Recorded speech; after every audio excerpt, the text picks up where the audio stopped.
How we doing, everybody? What is up? Happy Saturday to you. Hope everyone's feeling good, doing good. We are back for some D&D action. As always, if you ever miss a session or you need to get caught up on some, you can always go to the YouTube channel. I always edit all of our sessions and put it up into a big, long playlist for people to watch. So it is there for you guys to check out. Also, as always, I try to give all my attention to people I'm playing with and the DMs, as he puts so much work in to make this happen. I will read your messages, but I won't out loud verbally respond back to you guys. I might type something to you if I need to. But yeah, it's just so I can be respectful to them. I'm not ignoring you guys. I just want to give the respect to the group that, people are taking their time out of their days to come together and play and have fun together. So I don't want to be over here just muted and chatting away to my chat. It feels disrespectful. Also, as just a little new thing here, Kay got a new job with the Wizards of the Coast. So any opinions expressed in the session of her own and not representative of WOTC. Just want to put that out there. Alrighty, so let me hop over with these guys. Get started.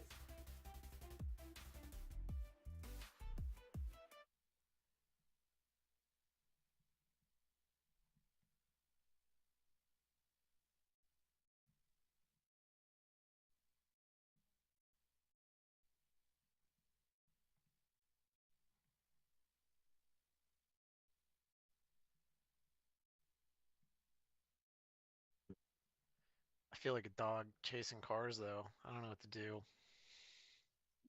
now that I caught him.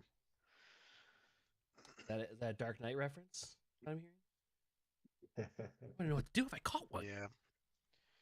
R.I.P. Yeah. Best Joker ever. And things I hate about you. I also forgot to say, just from because I remembered it from last session, whatever you guys are using to roll your dice, don't worry if it's showing up as one thing in D&D Beyond or whatever. Just roll and let Radishing know what it is.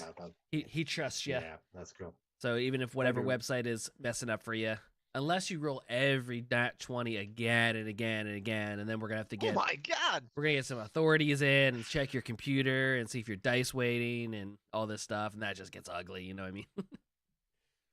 But yeah. Oh. Look at it. Oh, great. Here we go. Back to the cross shot again. We get it, Jake. Same as a Coke can. You can see that, right? It's a 20. Okay. Yeah, he's cheating. Get him out of here. Get him out of here right away. All right. Straight to jail. I believe we are good to go. Thing called love. Well, welcome back, everybody. From our last session, the party had been through a particular aggressive encounter as they rudely interrupted the Freaky Deak circus just because there was a bear on a tricycle wearing an incredibly festive hat. Someone decided to take that incredibly personally. And combining that with Tommy's idea to, stir up the crowd a little bit with gunshots and causing wild stampedes of patrons across the floor, our party basically took on the Freaky Deak circus crew, including their ringmaster, Deacon Alder, at the front. Despite multiple outcomes, including Bartholomew pinning down a strong man, Rian getting crushed by a death-dropping trapeze artist, even right the way through to Porter bulldozing through the stands to take out a knife-wielding juggler, as well as a particularly annoying clown by the name of Puddles throughout this encounter. The crux of the battle led to Bo chasing down Deacon Alder, who initially had made an acrobatic escape or a dramatic escape through a trapdoor on his stage and was trying to make his way out through the crew backyard area of the Freaky Deak circus. And Bo was able to dodge flame fire breathers, runaway wagons, stampeding horses, all sorts of debris that Deacon kept trying to throw into his way until he cornered him as Deacon was about to make his escape on his horse and was able to hold him down with the power of suggestion. And that's where we're going to kick off today's session. So we've got Bo in his face-to-face with Deacon. Tommy, you're about halfway up through the courtyard after tackling the fire breather. And Tuggles is right behind you at that point as well, as he also decided to make his way out through the backyard. The rest of the party, including Porter, are in the big top circle at the moment. So for the moment, we're going to go to the backyard area, and we're going to start off with WotC, who has cornered and finds Deacon himself, 1 foot in one stirrup, trying to make his way up onto the horse, but now with his hands up in the air, going, "Well, my boy, we meet again." I don't know. I don't know what to do right now because I never thought I'd see you again. You took everything from me. You took me away from my family. You used me. You discarded me. You use everybody in your path just for you. You lie. You make it. I thought I was your friend. I thought it was your best friend. My boy, I honestly think we remember things very, very differently. I gave you a life. I gave you opportunity. I gave you the ability to see the world, to play and share your music with the world. The, just because I took care of the finances and the logistics, there's fees and there's costs that come with that. I don't quite understand the hostility you have, my boy. You pulled me from my family. The only thing I had in hopes that I could bring them out of the swamp that I grew up in, and there's nothing left. When I got the news that my grandmother passed, and I haven't seen her since. I you just cast me aside. There was nothing. You didn't sit through my depression. You couldn't you couldn't even give me a moment's to regain my wits, and you left me. You left me on the side of the road, just like a I, discarded yeah, discarded wagon. I gave you a stage. I gave you an audience. We had a contract. You, you were never in chains. You say I dragged you and took you from your family. You were never in chains. I just, I don't know what you want from me, my boy. Like, you decided to go your own way, and we were unable to go the opposite way. If I had to take a break every time somebody had a little personal issue. Oh, Uh, you I don't think I recognized a single person here today. high turnover in the entertainment sector. We were a tenth this size before. There was not. You didn't have a tenth this size. The tenth of this size. We found investors. We established new commercial enterprises as we went along. We've met intriguing individuals who provided us with goods and supplies, and we used that to invest in the business. And you weren't there at the time, and we tried to get new talent like George, but none of them could stick it out. And you could have been big, kid. You could have been really big. I'm always on the lookout for talent, and you have it. You have it, my boy. Bo is just too distraught to do anything right now. He looks distraught.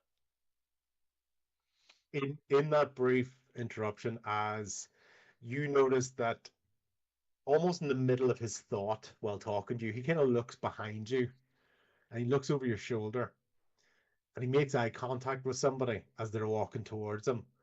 And he looks back at you and goes, "Do you two know each other?" you look over your shoulder, Bo, and you see Tommy walking towards you. And Tommy, you're approaching from behind Bo. Yeah, I'm just kind of I'm like dusting myself off because I've tackled the fire breather lady and was able to knock the little liquid whatever she was using out of her hand. So Tommy's just kind of cleaned himself and walking up and listening to what is being said. Yeah. So Yep. from your perspective, walking up, you haven't heard what Deacon Okay. said to Bo. And I will You're say, walking up, but obviously he said it to Bo, and he was like, "Do you two know each other?" yeah, and Bo would like to. He'll react. He'll see Tommy. Yeah, I know Tom. It's Tommy. Tommy Townsend. I met him in the group that I'm with right now, and they would jump through fire and flames for each other. I finally found a genuine group that would do anything for one another with little knowledge of whatever they're getting themselves into.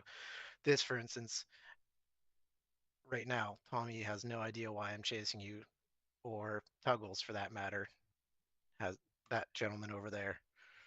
And he looks over, sees the green Goliath making his They, way towards it. But Bo, when he looks at you, you can see he's looking over his shoulder. Goes, "Townsend, eh? Hmm. I know him. I know him by a different name." doesn't matter. I don't believe that. You're just trying to manipulate me. I know. Uh, I've always been upfront about our business dealings. Just you're the one who decided to take a leave of absence. Tommy, You're the what are one you that talking didn't about? abide to a contract. And he looks over towards Tommy. Tommy, do you give him a chance to talk, or do you start talking to Bo straight away? Tommy definitely has his pistol pointed at the guy. And Tommy just like looks at Bo and he's like, I have no idea what this asshole's talking about. And Tommy's just kind of like has his pistol, kind of does like a double flip with it, points it back at him. Very kind of like waiting for Bo to give the signal because this is who we were chasing there. What Bo said to chase. So Tommy's kind of just waiting for a signal. Yeah. But, Bo, Tommy, was it worth it when you killed Zane? Was it satisfying? You definitely catch Tommy off guard, and so Tommy like without realizing he's doing it, you can see that Tommy kind of starts rubbing his chest, like fiddling with his shirt, but he's really fiddling with the key that he took from the captain's name under his shirt, and he's like, "Was it worth it? Was it worth it for me to no longer know that he's somewhere out there in the world watching over me with his oppression and his anger? Was it worth it?" And Tommy kind of is like a little lost. Chesterfield. Yes, Chesterfield. Was it worth it? Tommy like snaps back up and like looks at him, and he's like, "Oh, just say the word. Say the word." And Tommy's like, he went from like you caught him off guard with the question, and now Tommy is angry at this guy and is ready to shoot. I thought you two were friends. I thought you were open with each other and would go through fire for each other like a real family, huh? Like a real family.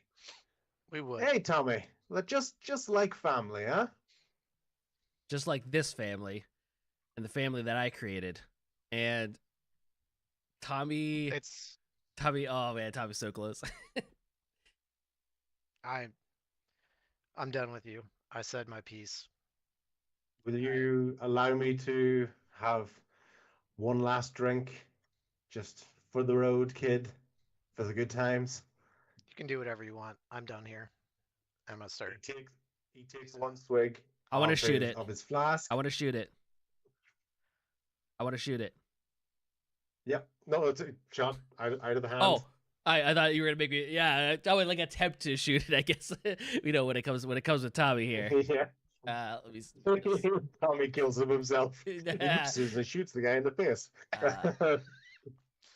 Well, okay. Put it this way: if you just want to knock it out of time, I'm not going to make you roll. If there's anything else you want to do, anything more sort of particular, like hit a particular part of the bottle or graze him, if it's a more accurate shot, yeah, you're going to have to do I still Same rolled. for- I got a 17. I definitely want to. Okay, cool. I want to shatter it at the top because one, that's where you drink from, and two, in the hopes that Glass would get in it, and he's not going to want to drink it anyway. So Yeah. So a bit of glass shatters, gets him right in the cheek, and he goes, "Oh, I'm gonna have to redo my makeup and after this." And like that was the last memento I had from home, Tommy. and Like, and he takes the thing and he pours out, and this pink sparkly liquid is just pouring onto the ground. He goes, "Well, for the memories, eh? For those loved and lost and gone before us, and the lessons we learned along the way, like hard work and perseverance and." I wish I had something. Tommy pulls out his other pistol and looks at Bo, and he's like, "What are we doing with this guy?"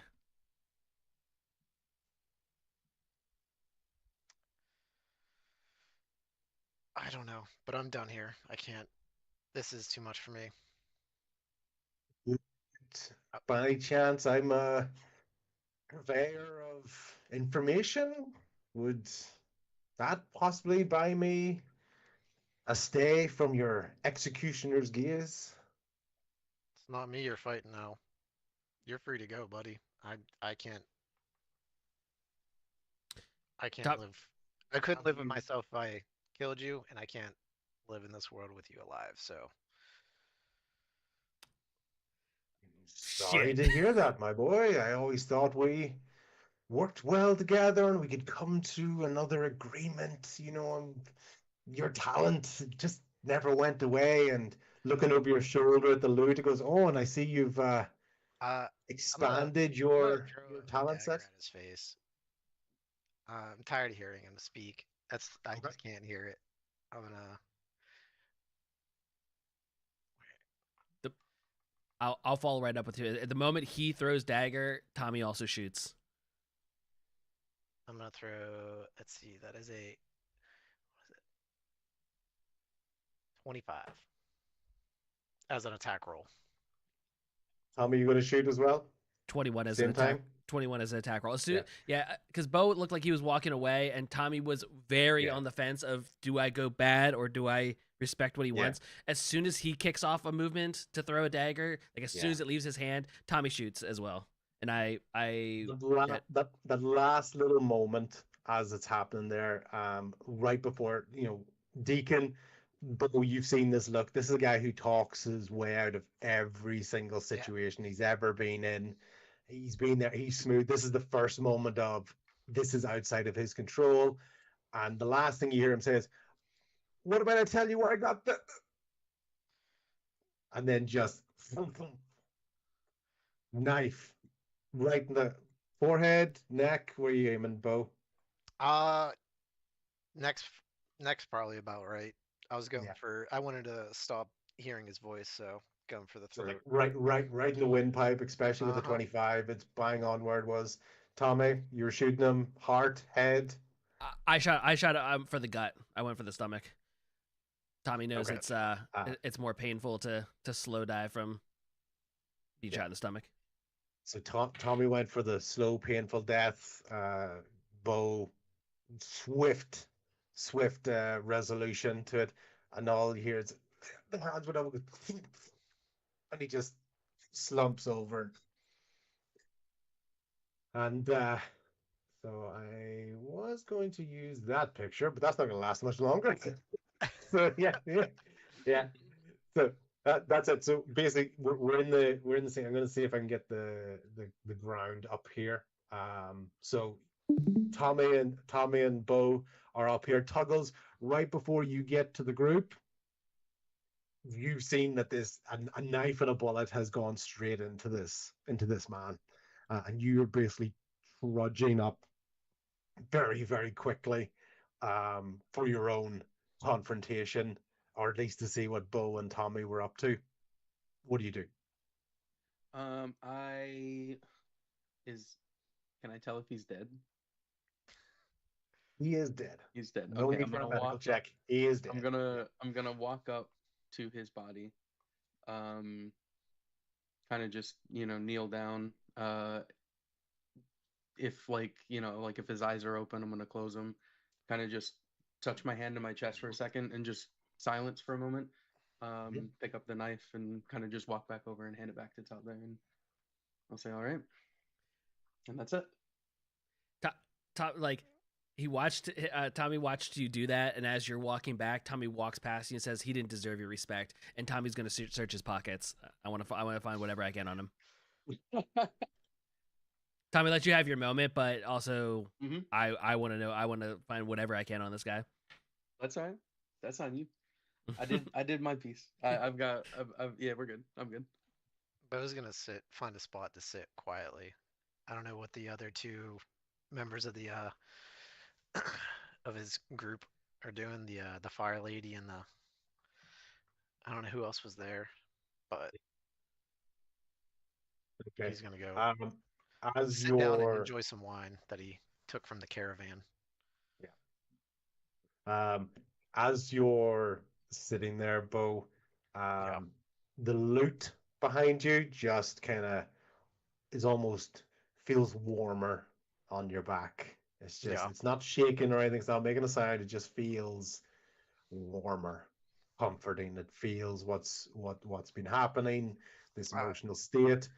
It's not saying anything. Just As he sits there, he opened up the bottle of wine, took a swig out of it, and he feels the loot warm and comforting, almost welcoming. And he's gonna pull it out and he's gonna start playing a tune that his grandmother taught him. So love it. Keep a D6 inspiration on you, please, for that one, especially for the grandmother's tune. Toggles as you're walking past Tommy. Tommy, investigation check, please. It's only a 7. So you're rifling through the jacket. You basically find about 12 gold coins on him.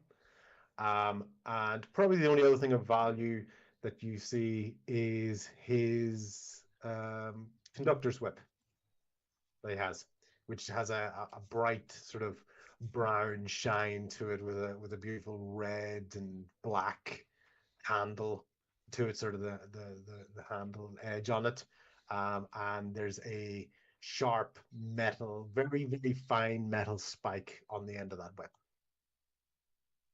You can see it, like it's like metal, that kind of like moves. It's not like a sharp point necessarily. It's almost like a claw, or if you imagine like a knight, like an old knight glove gauntlet, and it's got the fingers with the little knuckles, so it allows it to still do the sound to it. Tommy tries to make eye contact with Bo while he's playing, and kind of like holds up the whip of like, do you want this or have any need for this? he doesn't make eye contact. And Tommy just throws it on the ground, and I'll use a cantrip and shoot my firebolt at it. Basically, just light it on fire. And basically, there's a couple of different fires going on at the moment. Bo is sitting over beside one of the barrel fires that's there, and Deacon's there by the horse. The horse basically gets spooked by the firebolt, so it begins to run off. If anyone wants to try to stop it, they can, but it's about to basically just run off on its own. And Tuggles is walking past them. Yeah. I'll do I'm not invested, but I'll try to like do an animal handling. If it doesn't go well, I'm not gonna like chase it. Okay. Okay, +4. I've got physical dice here for the first time in years. Yeah. Yay! Oh, 15, 16, 17, 19 total. Yeah. So you're able to grab the rein of the horse as it's kind of running past. It hadn't picked up a lot of momentum because it hadn't really started running very far yet. So you're able to hold it and keep it still, and it's kind of bucking a little bit, not violently, just initially sort of trying to pull back in the reins a little bit, but eventually it relaxes with you and is more kind of sidestepping to put you between it and the firebolt that's setting up that whip. Yeah, I'll just I assume we're gonna end up circling back up where we came from. I'll just bring it back up there rather than it like run off into the forest, Yeah. Yep, that's fine. Cool. Bo is in an introspective moment with the lute, and as you basically hear the lute playing away, Bo, describe the tune from your grandmother. Is it happy? Was it a happy tune that's now been played sad? Was it a somber tune? Was it a storytelling ditty? What do you think? It's a peaceful tune. It's calming. It's but happy. It has it's almost like spring. It has like notes of, you know, sunshine and just hope.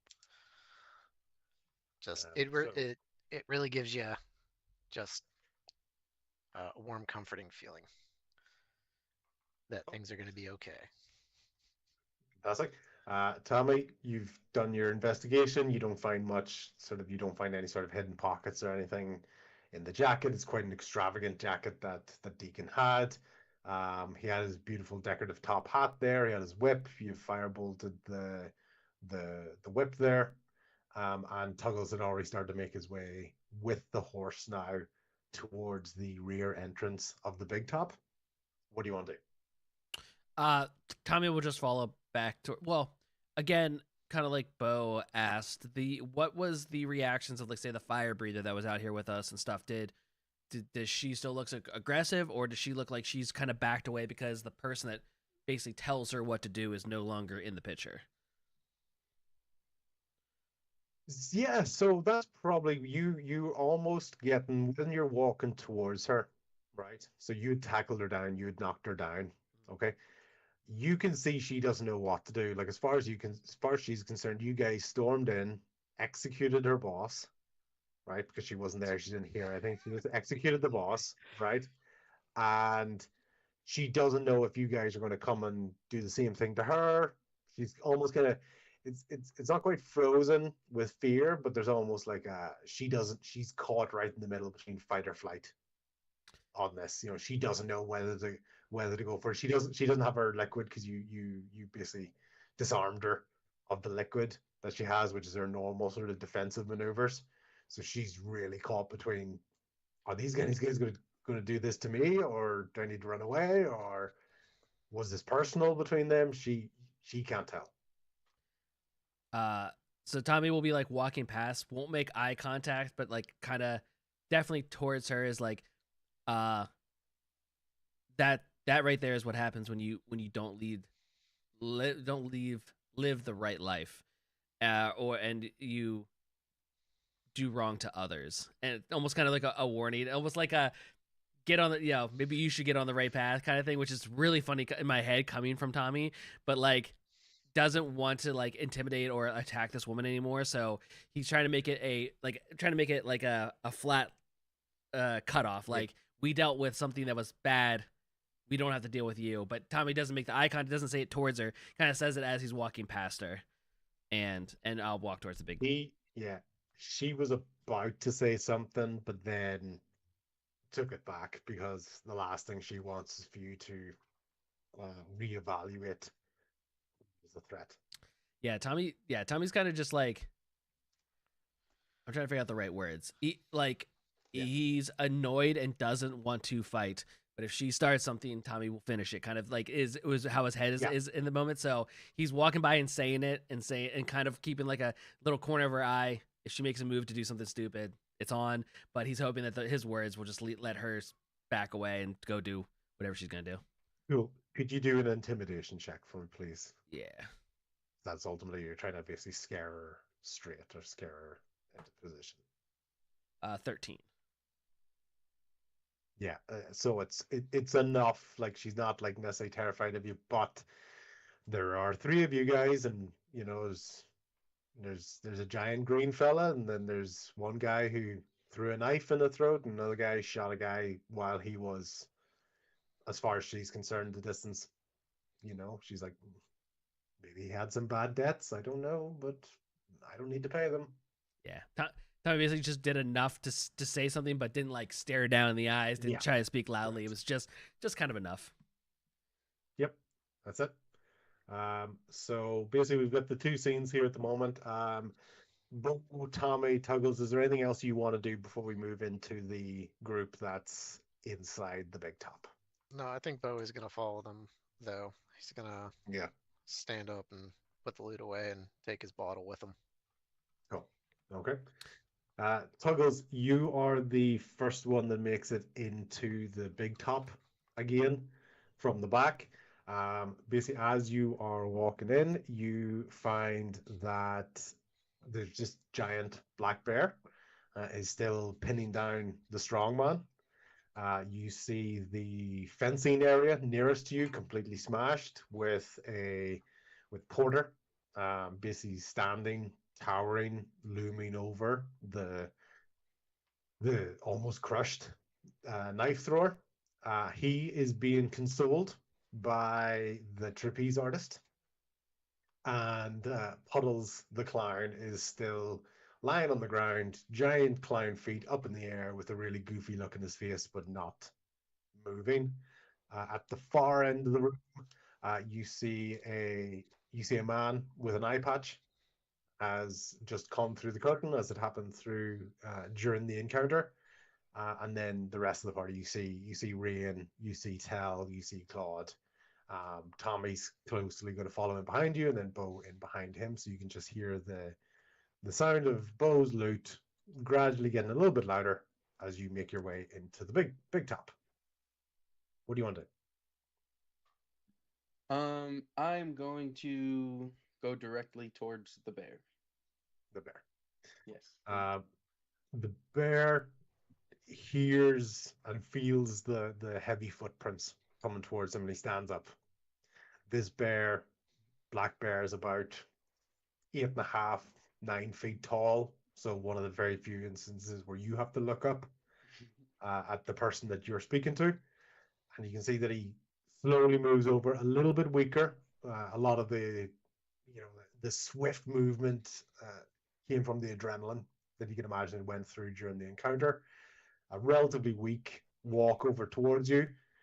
Doesn't go right up to you, but just stops and takes you just hear your neck, and he goes, and you just feel, and everybody else in the room basically hears a you Um, you actually can understand. So what you hear is, you smell like yourself, different, but yourself. um, damn. I'm gonna hit him with the I am changed, brother. Um, and that's all I'm gonna say. And I'm gonna kind of like do the forehead to forehead thing. I'm gonna kind of grab him and do one of those and Yeah, just sit there for a second. yeah. All you, once again, the rest of the party here. And Bartholomew. Everybody else can just assume that from now on. I will do bear common talk with Bartholomew from now on. And the so without it, you don't Tuggles, when it comes to you hearing, quote unquote hearing Bartholomew, it's more like you can feel intention. You can feel it's not necessarily exactly like English words. You feel intention with it, and you're able to differentiate sort of tone, volume, speed, things like that there Yeah. that give the impression. So what you hear from him is he's looking around at everyone else. He's not quite sure who to look at. Quite a few of these have been past performers, and these are new people. And there's a giant portal over there who's standing up as well. And he goes, "You've been moving with the two legs for a long time now. They've left their marks on you."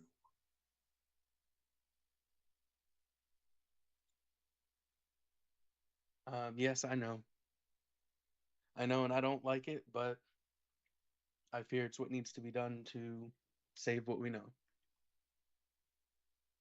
That he goes, "Do you still go to the old territory?" Do you go to the place where she taught us water runs? Mm.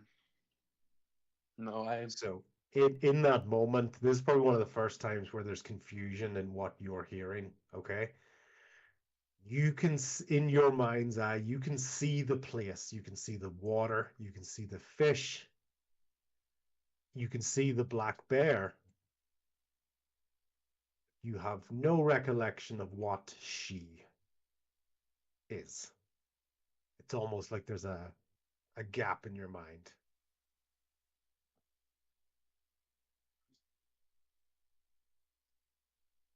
I.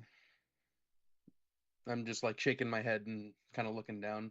I don't. I don't know. I don't. And that's it. I can't form Yeah, anything with that. yeah. And he looks at you and he's confused. This is probably one of the first times. So that head embrace that you have, he backs off now. Like this real. Everybody else is just seeing this bear just going, real confusion in his face. And it's going, you don't carry her anymore. I thought when they took me, at least they would have you. But you do not carry her anymore.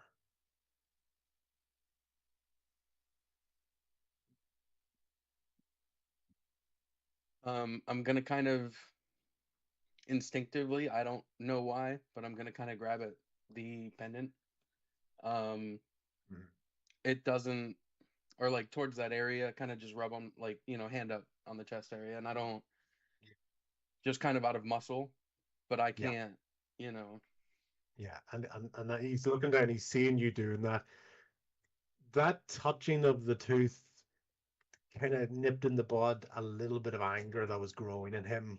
You could see, you could feel when he backed away, there was almost a little feeling of betrayal in there, as if you had like forgotten him and forgotten everything about them. But he looks at you and goes, when you remember why you carry the tooth, come back to the old territory. I will know you were there.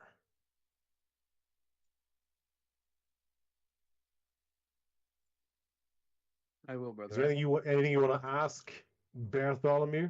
Obviously, because obviously he's doing the talking at the moment, and you're sort of Mhm. just reacting. Is there anything you want to ask him? My original intent was to go down the like where, how did this happen? How did you get here? Yeah, of course. Where Yeah, did like ask where away. did he Just find you? yeah, Yeah, so I'll kind of be like, where, how did you yeah, get here? How did this happen? yeah.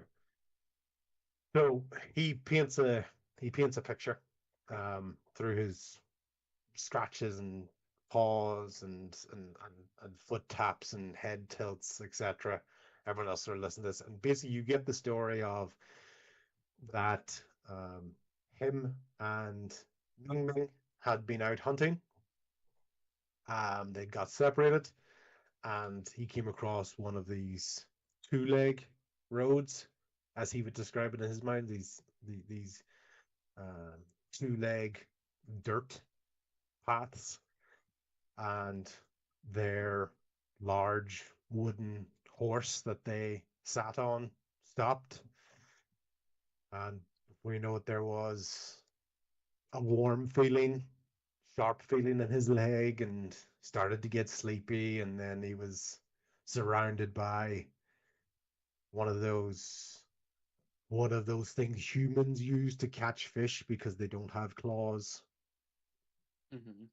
Material, not branches, soft branches, crisscross is the way he's kind of describing it to you in his head.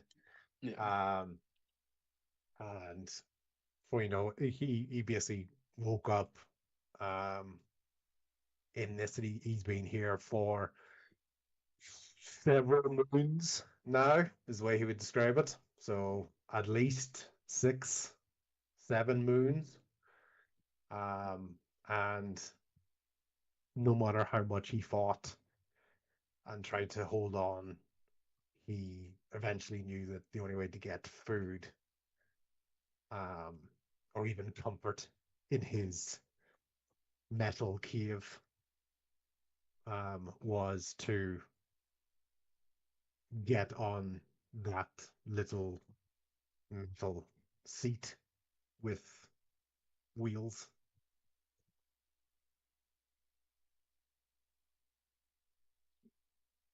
Yeah. Well, that man is dead. I'm gonna say kind of loudly, um, and Yeah, just that's kind of stand and look back towards the doorway and see if my two allies are emerging back out. yeah, But I'm gonna say that kind of loudly, and I will say that man is dead. good. And you can see, like, you get the oh, so you can see little lines on his arm, and maybe kind of feeling that his back, where you can see like the whip sort of burn marks and cuts on the skin. Um, and you can see he roars at the party hat and the tricycle that's over there as well. Um, and kind of scratches at the neck where the chain was digging in around him. And you just hear, "Thank you, young cub. I must go find Ming Ming. But what do you need to do next?" I I don't know. I don't know where our journey will take us, but I know it will be heavy. Um, I will find you, and I will find the old grounds. And this is one of the bear kind of does its equivalent of at the back of the head and sort of nuzzles into you, and it goes, "I hope the pictures come back to your mind of the old territory of her, and if bears could smile, they would." He looks at you, goes, "And may the salmon jump straight into your mouth when you are next hungry."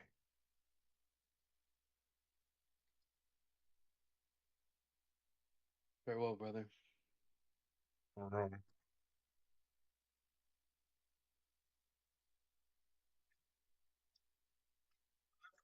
to over there, basically leading on from that interaction with Tuggles and this massive bear. Um, we've got the knife thrower, who's being basically the looming shadow of Porter over him. Porter's not even looking at him, like, but the shadow is looming over him from these torches. Uh, the um, the strong man is being comforted by the man with the eye patch, and the knife thrower is being comforted by the trapeze artist. We're going to go to Rian.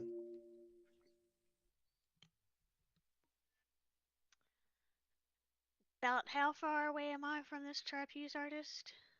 You're as close as you want to be, because basically just while Tuggles and the bear have been talking, you've been kind of you've been walking, you've just been standing still, you've been walking in whatever direction you want to go to. Rian's kind of staggering a little bit, still um really Because you got folded like an accordion. Yeah, yeah, Yeah, thanks. yeah, yeah, um you gotta stretch that out. You can't just yeah. get back up, especially uh, anyway. So Rian's kind of staggering over that way, but when she finally like clears her head a little bit from the Yeah. daze and locks in on the trapeze artist, she's gonna misty step to within like 10 feet of her Oh and yeah. just filled with anger, so mad that somebody got the drop on her like that, and there's just been this simmering thing building inside for a few days while we've been traveling. Just Rian doesn't want to be afraid of the world anymore, and we took down this big dragon the thing that she was so afraid of that took out her whole tribe, and now this stupid little trapeze artist thinks that she can just drop on her like that and mess up her spell. And so she misty steps within 10 feet of her and then just screams, like big inhale, "You bitch!" And while she says that, dragon's breath with the lightning comes out directly onto her. Yeah, onto the well, they're dragon's breath. both in the ground. Like as you were sort of misty stepping and she was making her way towards you because she knew where you were. She's like, "Leave me go! We don't have money. What do you want?" And then just even before the sentence just goes, you misty step like you just in a blink, really close, and then just. So is it like what does the dragon's breath look like? Does it look like fire? Does it look like lightning almost as a flame? What does it look like for Rain? Yeah, I'm doing the lightning version of it, so it's definitely almost, I guess, like you would imagine lightning Yeah. in a storm Yeah. coming, but a little bit more flamey than Yeah. clouds. Yeah, and basically, as that happens, just Porter slowly turns around and just looks at you, and just is enough to see the dragon's breath just encapsulate, just totally envelop. Sorry, these two performers on the ground. Like there's no missing them. You really focus. They have me, and they just are absolutely incinerated. Everyone's starting to they're hearing screams and yells and oh my god, oh my god. And in that distance, as there's a screaming, all you hear is small voice going, "Mom, Dad!" As our little knife throwing guy appears through the curtain at the front of the tent, the same way the man with the eye patch had come through, and he is just absolutely terrified. He had just come through the sort of the curtain area. He'd heard the commotion. He was running through. He was right behind where the eye patch guy was, and he just sees his mom and dad get torched by this draconic demon, as far as he's concerned, that just came in, wrecked his home, tried to, I don't know, steal stuff from the circus, and just have torched his mom and dad. And he sees the screen, he looks, he makes eye contact with you, and he just turns and legs it right out of the tent. He is not sticking around. He knows, as far as he's concerned, this draconic demon's going to kill him as well. So he's run, and you hear him screaming, "Oh my god, get out of here!" He's just screaming at any of the rest of the crowd that's in there. There were a few sort of patrons who were still kind of running through, but most of the ones that had some sense of consciousness had already gone, and there was only a few people standing around, including Tell was talking to a couple who basically had the same ones that were over there beside Claude as well, and you had grabbed his arm and it was like, and the ones were like, or they were furious, or they were tired, just all sorts of really drastic reactions. So, Ryan, you have absolutely toasted the Tempest, the trapeze artist, and the flamethrower, or the knife thrower.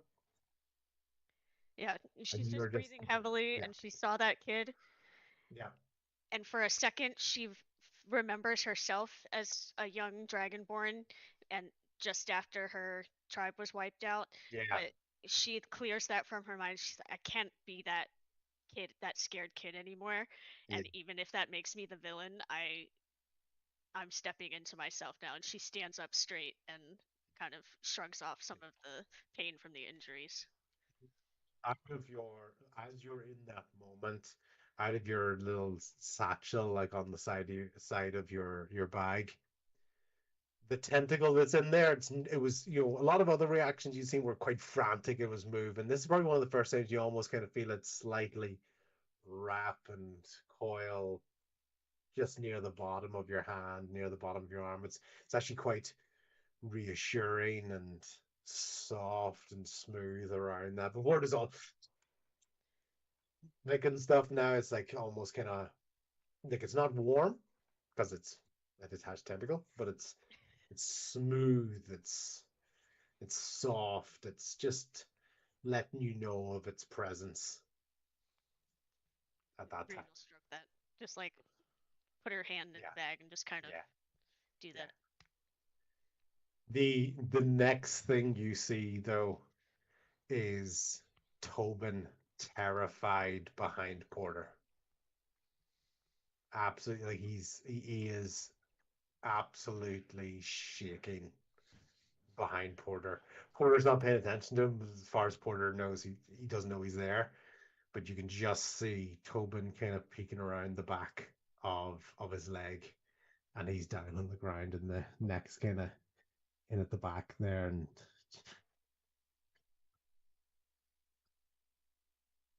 yeah,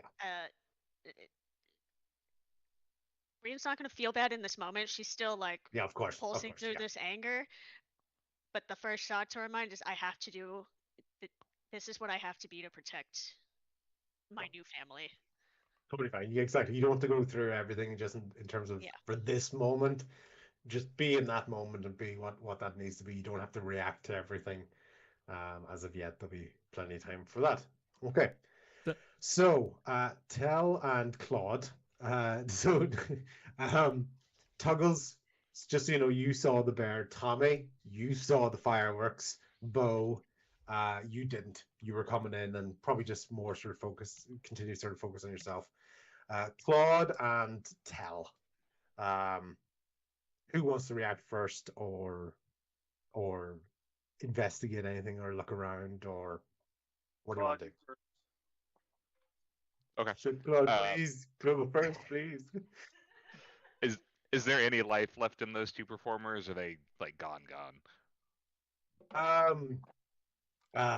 No, the last of their screams. Like this was such an inferno. This isn't like this wasn't like, oh, their clothes are on fire and it eventually enveloped them. This just not quite like atomic blast, but it is that vicious, that focused, that direct on them. There was just no ability to react. Even if you tried to give them hit points at the moment, it's not healing them. They'd just be alive and crispy, you know? Okay. So. And everybody's made it back into the tent now, right? Yeah. When you look at this, Claude, your sword legacy became really, really agitated. So it's almost a real conflict between Rain's tentacles. No one really saw Rain's only one to sort of recognize this. So you've got Rain's almost calming tentacle and your incredibly agitated legacy blade.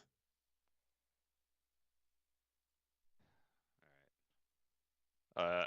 Claude looks over to Boduck and goes, Did you take care of what you needed to take care of?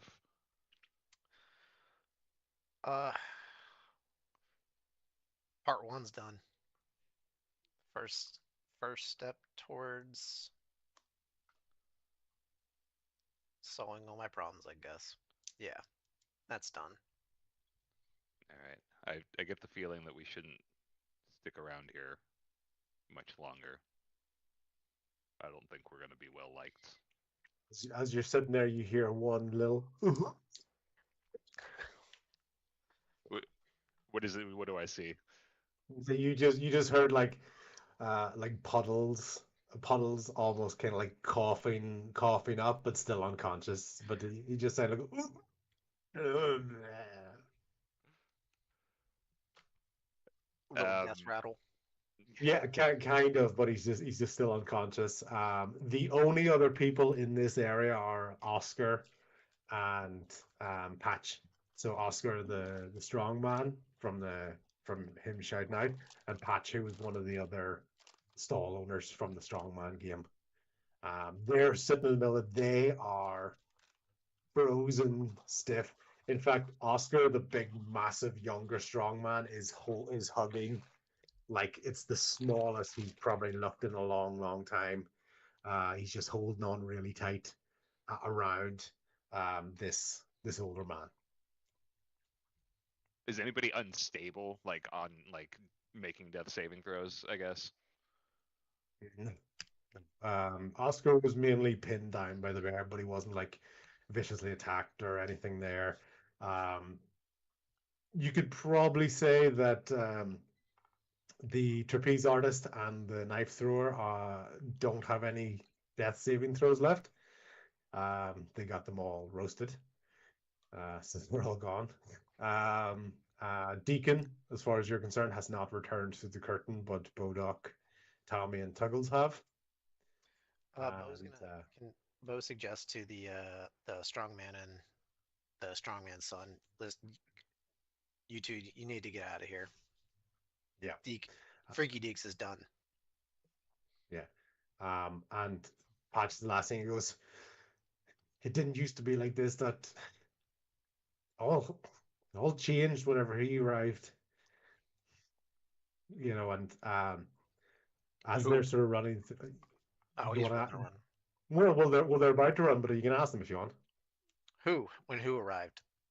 The little guy, the beer endorsement. Deacon said it was going to be fine, and it's just we've had rough audiences since then, and it's just, you know, like I knew him and Pico were up to something.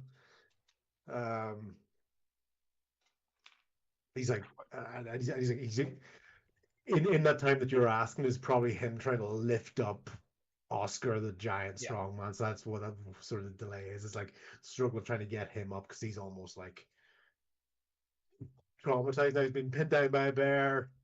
He had an axe pointed at his throat, and then all the other commotion around him. And they're just looking to get away. So they're almost kind of stumbling away. Slowly. You can still talk to them if you want to, but that's what they're about to do if you leave them. I'm gonna let him go. Bo will. Go. Okay. I don't know if are we in. And the last one, Tell. You've basically you've been kind of watching this, but in the meantime, you had sort of been encountered by some of the patrons, and you had sort of been looking at them, not the performers, but some of the people in the stands, the ones that didn't almost sensibly run away, and the ones that are either aggressive or giddy or tired. Is there anything that you want to do? Can I do like like what everyone's feeling, like what's going on? You can do either. It could be perception, could be medicine, investigation. What do you want to do? We'll do a perception check. Okay. 20, 17 plus 3. Yeah. So the main thing that you find is that there is a real differentiation between, like, anyone who's reacting, obviously it's an irrational reaction. Okay, it's not like there's no thought or process that kind of gone into it. There's either real aggression but not a lot of strength behind what they're trying to do. There's the giddiness, there's the tiredness. Even some people even look like they're still sleeping in the stands, despite everything that's happened. It's like, how the hell do you sleep through this? Yeah. Right. And you're kind of getting this feeling, and you're talking and you're trying, one or two of them could give you some answers or some, at least a level of coherence to them if there's anything you're looking for. So if there was something for investigation, you are noticing that all of them either have a flask on them, or you can see a very clear like dribbling of a pink shiny liquid in around their mouths. Can I go find one of these? Yeah, absolutely. Basically, probably one of the easiest ones is like the giddy ones. They're like, like trying to take a drink and like, oh, hand it to you, So then almost as soon as they hand it to you, they forget they even had it and they just go back to laughing or whatever they did. Can I ask, is it the same one that Bo gave to Tell? So I think you already have one, Tell. Oh, right. So it's basically those branded flasks that you're seeing. That was from the party games, that have the dragon logo on it, kind of the mixture between the dragon logo and the Freaky Deeks kind of insignia on it. So yeah. Can I ask somebody where they got theirs from? They go, yeah, game was like, and then you just like the kind of just all over the show. Like I got it, and then there was the fleas, and then the strongman, and then there was the tiger.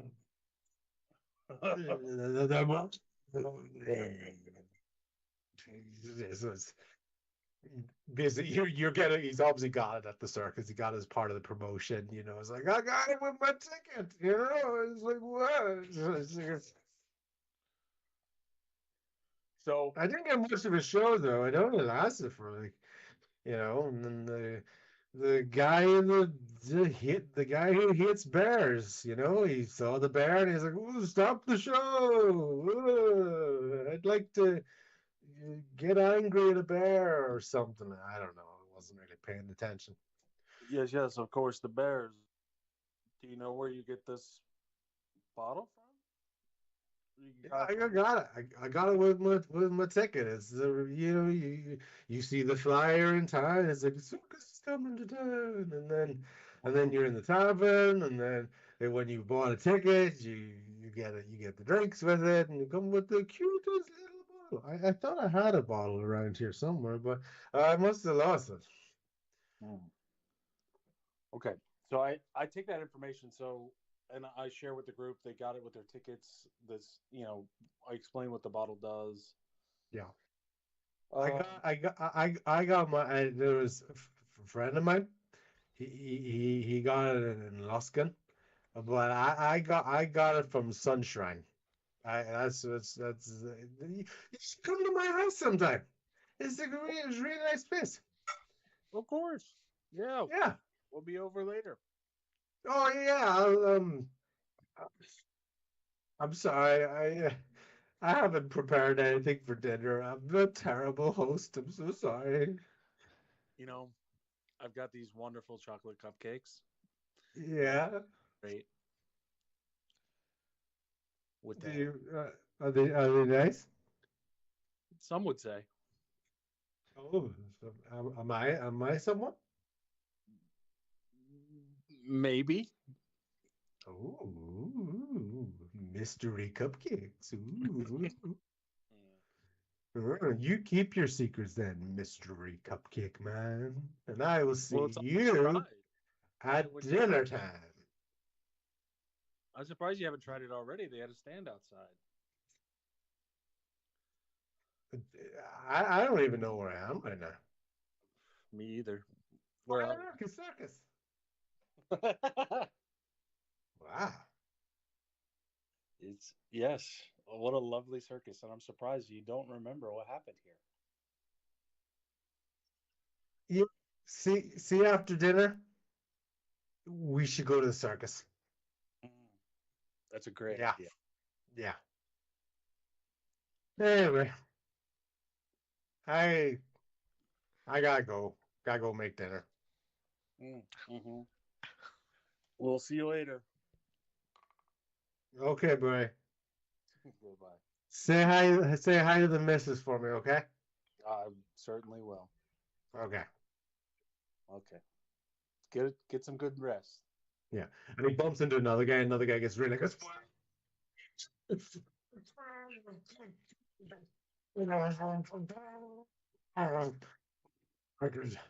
Oh my god, I didn't get value for money for my ticket. How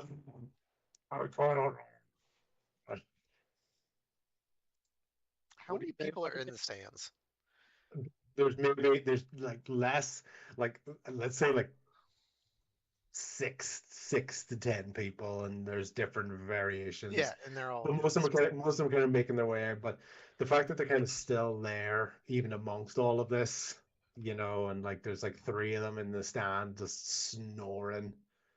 They've almost kind of slept through the whole show and they're still asleep. despite everything that's happening. So yeah.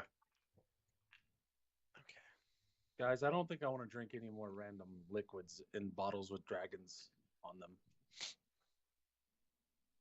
Bo hands him a bottle of red wine. Here, try this. It's not ale. No, not Give you. it No, to me. no. You've had enough. You're I've had enough of you. And you've You're had enough. selfish. I You're am. so selfish. I'm selfish today. That's right. You've always been selfish. You know what? For as long as I've known you, you've been selfish. History check. Do I know this guy? You have no. You can tell he absolutely does not know you. He's the big bad. But- Get but him. Yeah, but you've always you know what? You've always been angry. You've changed, man. You've changed. Listen, the last guy that continued to talk after conversation was over, I killed.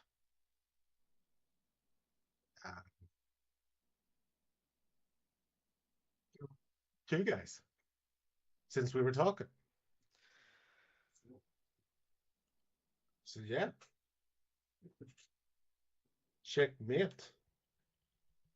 And he just walks off. Yeah.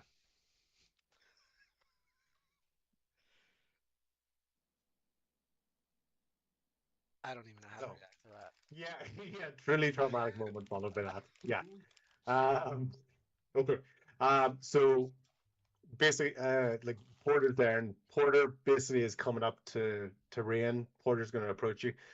Rain, first you sort of notice is just this shadow starting to sort of loom over you, and you just see this large turtle paw, and just touches your shoulder and goes,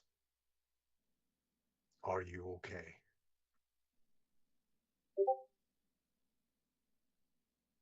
So I'm not I sure if you think heard anything. It so. said, "Are you okay?" Yeah. So, Yeah. You I think so? think so. Cool. Yeah. I was really good acting, by the way. I thought I'd frozen. Yeah. Okay. Yeah. Yeah. He goes, look, he goes, okay. I think we need to go. There's no sarcasm in there. There's no nothing. We will need to talk about this, but now I think, I really think we need to go. Why? Who's Rain's not coming? gonna put up a fight at this point. Like Yeah. that drain after you have a big emotional moment. Yeah. She's just Yeah. kind of goes where everybody else at this point. Okay. So as sort of going along, anyone who's sort of this is not me, by the way, obviously this is not me rushing you out of the tent or whatever. That's just what Porter's going to suggest. You guys can do whatever you want. Yeah.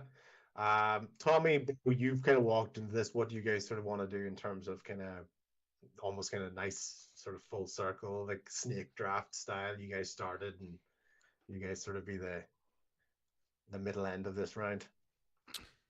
I mean, I would like whenever were you trying to get us to exit? Like, were we on their way out? Pretty much. Is that what you mean? It's what you guys want to do. Obviously, there's plenty. You could investigate around the circus top, or you might just be thinking maybe there's authorities coming. You're not quite sure, or you're just trying to get out of it, or react. It's what you guys think. I just don't want it to come across as just because Porter said it as the Yeah. DM that it's like Gotcha. telling you to go away. So it's whatever you want to do. But Porter's suggestion at that time, probably more to Rain as opposed to necessarily the group. I mean, Is that, and Tuggles is still there with Bartholomew, for example. So I mean, we probably should get out of here since we've literally committed 2 murders. 2 sets of We committed murders. 3 murders. Who's counting, guys? Who's counting? yeah. But yeah, I don't think. I mean, we're in the middle of nowhere, but somebody's gonna come. Yeah, as long as we're not here, we just need to go. Yeah. So So I guess we head the route of our next destination in the temple, the jungle? I don't know. Yeah, that's I mean, what I we were feel like trying to get to, is the temple or the Seems jungle. like- Excuse me. The it jungle seems like there's forest. something else going on here with the ale, but is it really something we need to dip our toes in? Do you think it started here? Or not started mean- here, but there's I mean, this is that same stuff that me and Tell came across at the back at Luskin. No, Daggerford before we left. You remember? Yeah, Rusty got drunk? Luskin. Yeah, exactly. Yeah. But Luskin in particular is where you sort of saw it at the larger scale. But yeah, I mean, if there's This is like a Chesterfield storeroom stuff. or maybe Deacon's quarters have some clues for you. I don't know if we need to right now, but I mean we can go check it out. Check out his tent before and see if he knows anything about this Chesterfield ale. And whenever he says Chesterfield, he's gonna glance at Tommy. Tommy's not really like Tommy's like listening to the conversation, but he has like two very separate thoughts. As far as one is like he's a little annoyed that guy brought up the name Chesterfield before he killed him, and on the other hand, he's thinking about just what Rain just did, and he's like, man, I've been on her bad side a little bit at times. Thank goodness she's on my side, but I should probably not piss her off. And he's like thinking about like both kind of like ping ponging back and forth in his head, and he's ready just to move out. It was one of those things where my brain will not work as much if I just start stepping. So Tommy's just kind of like, yeah, on to our next thing, to the jungle, I guess. It's a shame this wasn't as much fun as I wanted it to be, and because Tommy loved, like, Tommy was so hyped for the environment, and now it's gone like a hard left as far as what could have been. But Tommy's more of like ready to hit the get him moving, I guess. Especially because someone said someone will come around. Tommy doesn't like authorities, so he's ready to slip on out and keep it moving.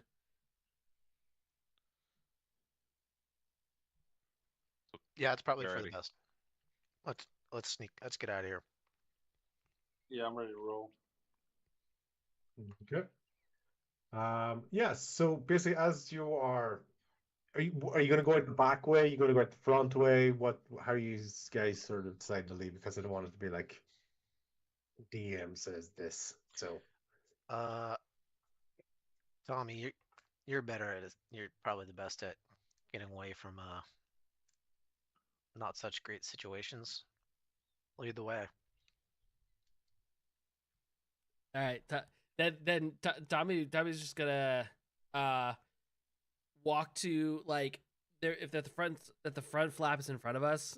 Tommy's literally gonna make a hard right, walk over to the edge of the tent, and if I can get to it, depending on where the stands are, Tommy would just take his rapier and just like rip a hole down it and walk out that way.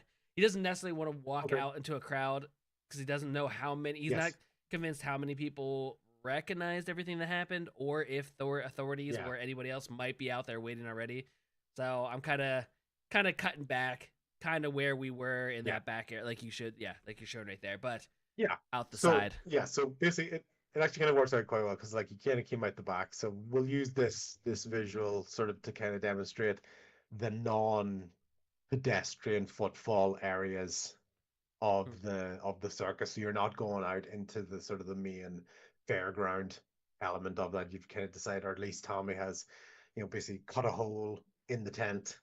You can get in kind of behind the sort of bleachers and one of the parts, just cut it and slip out that way. And Tommy, as he cuts a hole, and he tries to like jump a little bit and make it big enough that he thinks that like Tuggles and hopefully Porter can get through. So he kind of like makes as big of a hole as he feels like he can, and then he kind of looks at Bo and he's like, "Do you think we need a distraction for getting away?" I think there's been enough distractions. I think any more distraction will just be an attraction. Fair. All right, so then Tom. Can we take one of these wagons? And either Porter drags it or take a horse too. Wait, didn't Tuggles You could keep add a Deacon's character? horse, yeah. Didn't I was gonna say, Oh, yeah. Tuggles, you still got that horse? Still got that horse I gave you? You have a horse in your pocket? It's in the bag of holding. Yeah.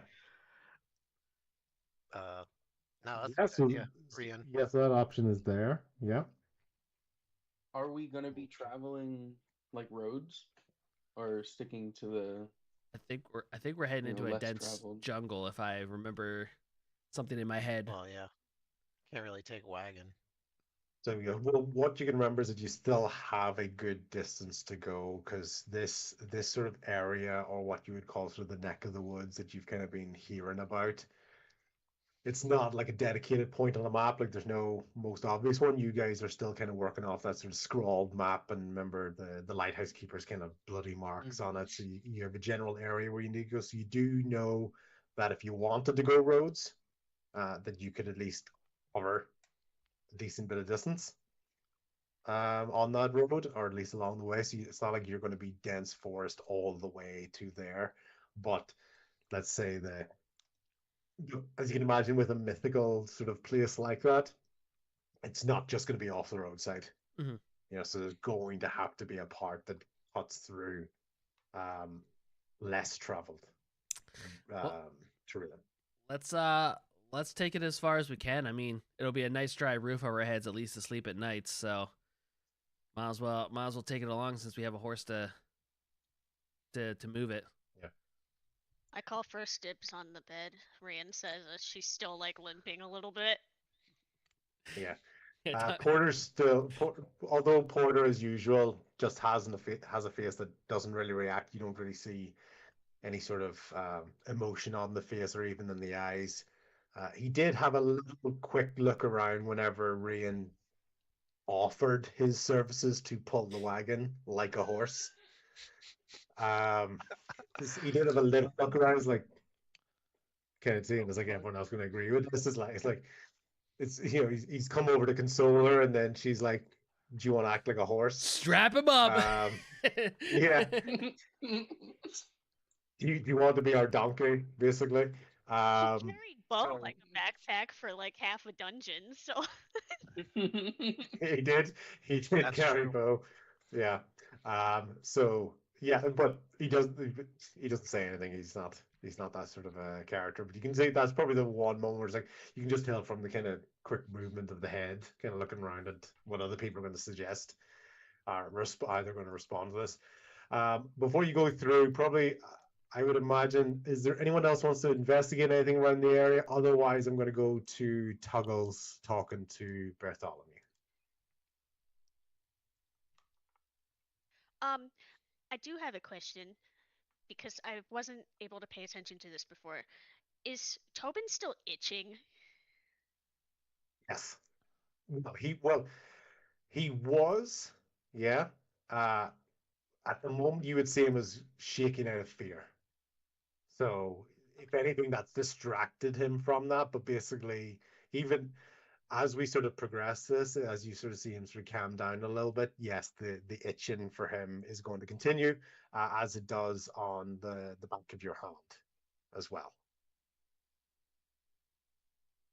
Okay, I think Rian knows that he's too scared right now for her to approach, so she's gonna wait until we can get a wagon. And but Yeah. I'm gonna keep in mind that I want to look over Tobin at some point Yeah. as we travel. Okay, cool. If there's nothing else there, I'm going to go to Tuggles and Bartholomew. Tuggles, is there anything else you want to say? You kind of get the feeling that Bartholomew will start to basically make his way out of here. You can have an idea of what he wants to do, or at least that he is independent enough that he's got stuff. You've kind of seen this sort of behavior before. Like he can be quite focused or single-minded about something. With that. So, especially because you didn't really give any indication of what you're doing or why you're doing it, he has his own goals in mind. Yeah, I'll just in parting kind of I'll hit him with that classic, I know what we must, or I know what we're doing, right? Though I do not know Yeah. the way. Yeah. we're going. We are going. All I know is we're going to the neck of the woods, and we've got business to settle. With the do I have any memories of like the fungal stuff and like when I was seeing all the blights and everything? Are those memories still there? So you haven't, yeah, so you haven't noticed any. So let's put it this way. Since the Temple of Borson, you haven't noticed any of the tree blights that you've noticed anywhere, even when you've raged. Okay. Your kind of motivation for that. When you said neck of the woods, he stopped for 1 second, looked at you, and went, where she fell. Use your nose. Follow the sour scent.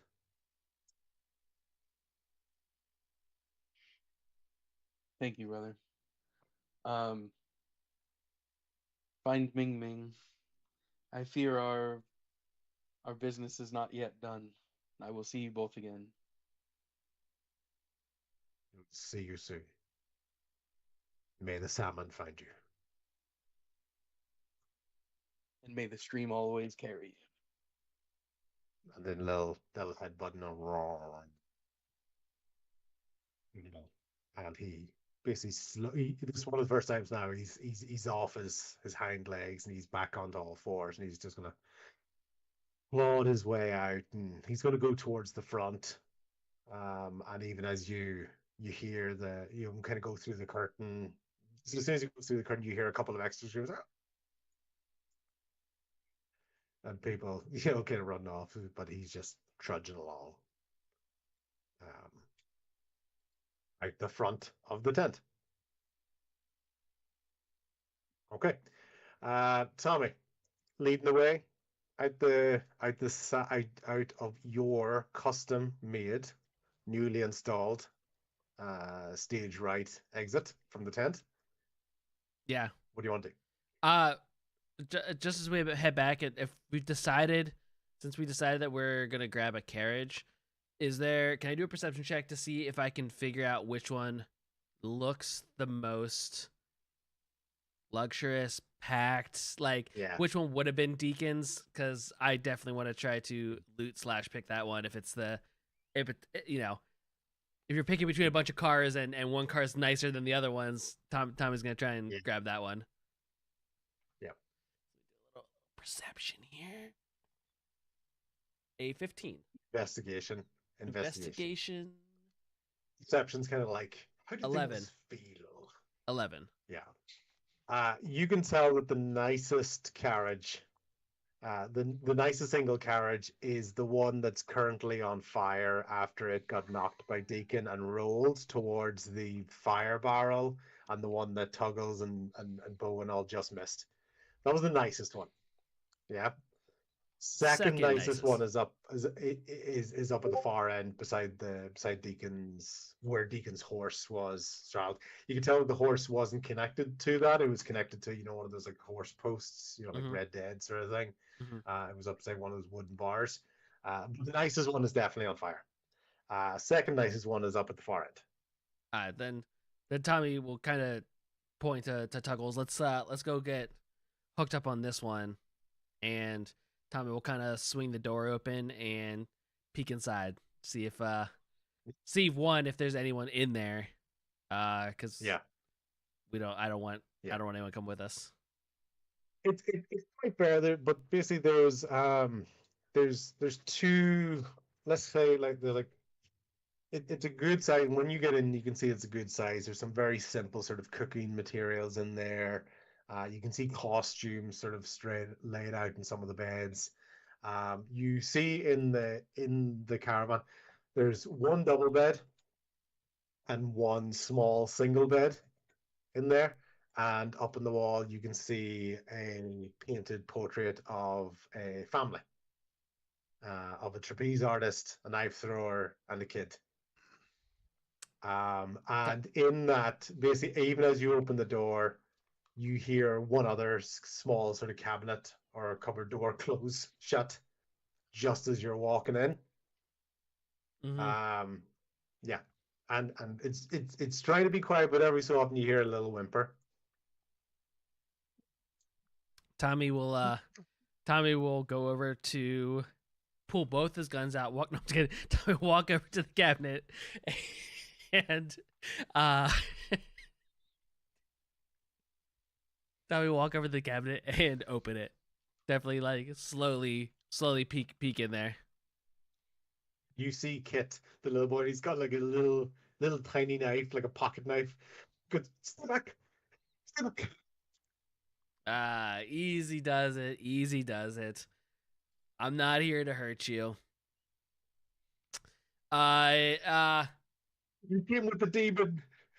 You came with the demon. You know, that one's gonna hurt you for a while. I get it, kiddo. You know, this is a big tough world out there. Not everything's gonna go the way you want it. My parents are gone too, and it's tough for you to hear that right now. I get that. Easy does it. Easy does it. Why don't you just hand that on over to me, and Tommy will take the knife from him. Yeah, you've got the pocket knife off him, and he's just breaking down in tears at the moment, like to the point he's wailing. Everybody else was outside the caravan, just saw Tommy go in, and then just a little bit of a kind of a talk, and then just this wailing of crying. Like this boy's like sort of like 10, 11 years old, so like voices dropping kind of halfway through the cries, and it's a really weird combination of sometimes it's Tommy will take the knife, spin it, and slam it into the side of the wall, and then kind of come back over to the door and be like, "Oh, this might not be the one that we want. Kiddo's still in here." And Tommy is not. He kind of is not very much compassionate for the situation. It kind of like he brought him like he had. You just cannot be Yeah. you just cannot be bothered with this. No, You're not signing up for it's this. not that Yeah, it's yeah. not that he wants bad for the kid, but I also don't Apathy have wins enough. again. Yeah, I don't have enough of a care for one individual because Tommy's been that kid, and I pulled myself up and made things like so. He's not one to like take you under his wing and be like, okay, well now I'm going to solve all your issues. He's more of the hard love of like, hey kid, this sucks, cry it out kind of situation, but he'll come back out to the doorway to see what everybody else wants to do. If and Tommy's just like, hey, I'm not Batman. I don't need a Robin. Grow up, kid. Tommy's like, Truly unempathetic. we got a stowaway kid in here. I don't know if we want to take this particular card or try and find another one. And kind of like puts it out to the group because Tommy's ready to just heave ho and toss the kid out if he has to, but he thought it'd be better to open it up to conversation of people that might care more than he does. Bo. Well, this is clearly yeah. Just to help that as well. The nicest card is the one that's on fire. Mhm. This is the second nicest. It's also the biggest one of those that are left. Okay. Because you can almost kind of tell that the other ones are almost like, you know, if anyone's sort of looking at them, probably like two single beds. You know, it's kind of people almost like a travel buddy type system. You know, even by the ones that are there. There is another one that's there. You know, kind of similar size. You can tell one of the beds really quite big. But yeah.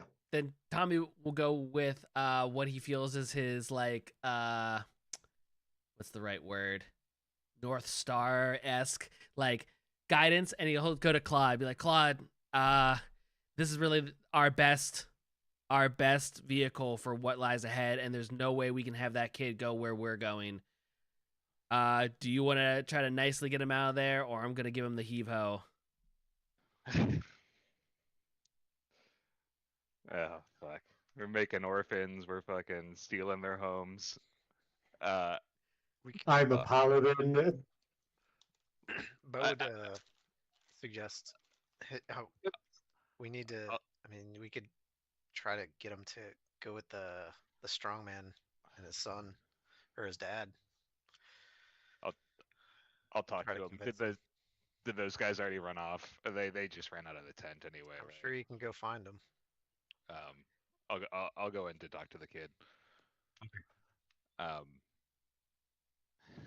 Ta- fuck, this Tommy sucks. will still stay inside, but lean against one of the walls, watching Claude talk to him, in case. I'll kneel down to the to this poor sobbing kid. Is he injured at all? He's fine, right? Physically. Yeah, that's fine. Yeah. Okay, I don't need to heal him or anything. I'm gonna take. Let's see. Lay on therapy. Lay on mental health. Yeah. I'm just double checking to make sure I don't have anything that is gonna help for this situation, but I'm pretty sure I don't. I have. Okay. No, I let me. won't. I'll give him. I'm gonna take 5 gold out. I'm gonna hand it to him, and I'm gonna tell him, get a bag. Take what you can carry, whatever means anything to you, but only what you can carry. Take one of these horses and make your way to the nearest town. If you can find anybody from your troop that can take care of you on the road, then join up with them. But safety is in the town. There's nothing left here for you. Kid looks at you and just goes, "Okay, just make me a promise. What is it? Kill the demon. Wherever it is, just kill it. I don't know how you got out of there alive. Like, she was just killing everybody.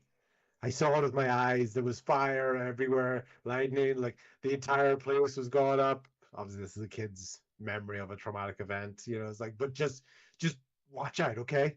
And just, if you see her, just I would give you my pocket knife, but the other man took it. Tommy's leaning up against the wall. No, you're inside the caravan. Oh, damn. Yeah. Okay. I don't have anything small to give him, do I? Nah, probably not. Claude, I'll just. His knife is still in the room because I stabbed it into the wall, but That's what I thought. I thought it's Sorry, the wall. sorry. Right? Yes, no, you're right. I'll pull it out of the wall and I'll hold it to him hilt first, and I'll tell him I won't let the demon kill any more innocents. Okay. But take what you can carry and get to a town. Use this gold to take care of yourself. Is the coast clear? Can I leave now, or is the demon outside?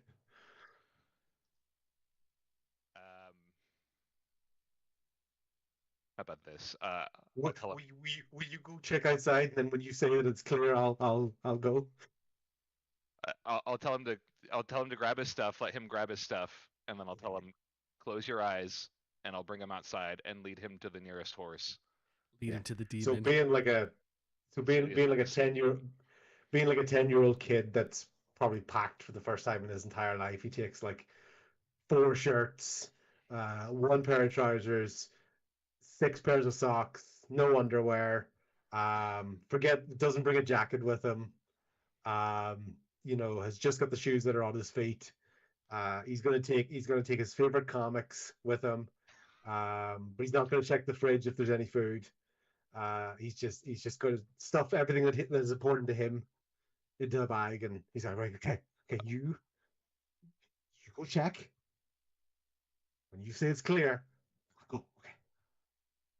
Okay.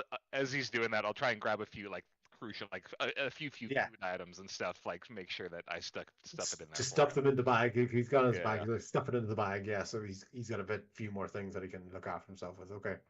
And I tell him, close your eyes, and I'm gonna get you out of here, and I'm gonna guide him out past people, past the group, and I'm gonna try and take him to a horse and saddle him up. Horse at the far end, you can get him on, and he keeps his eyes shut, but you can tell he kind of wants to look around, but he's almost half like kind of burying his head into into your side, so you're kind of like got the arm around him, and you're kind of you're keeping his view obscured by holding him in towards you. And you Yeah. get him to a horse, and he's up on top of the horse. Goes, "Can I open my eyes now? Because I need to ride the horse."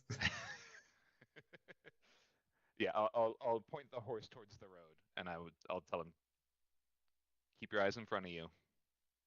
Yeah. Stick to the roads, be safe, get to the nearest town, and I'll, assuming I Yeah. know approximately which way he needs to go. Yeah. I'll just follow the road, okay? I'll follow the road. And basically, he cuts off, and you can tell he's probably going back in the direction of like Luskin in general. You kind of know he's going in the. You're able to point, kind of go that way, and you'll eventually come across Luskin. Before he leaves sight, Rian's gonna send a message, and it'll be just a quiet "I'm sorry," and he won't know like which direction it came from. He just hears his voice in his head, and he's looking around. And all you can kind of hear, the last thing you hear as it goes through the trees, is just kind of going off into the distance. Okay. Was that our horse? No, that was a different horse. That was a different a horse. Thankfully, horse. that was. He's stealing our horse. He's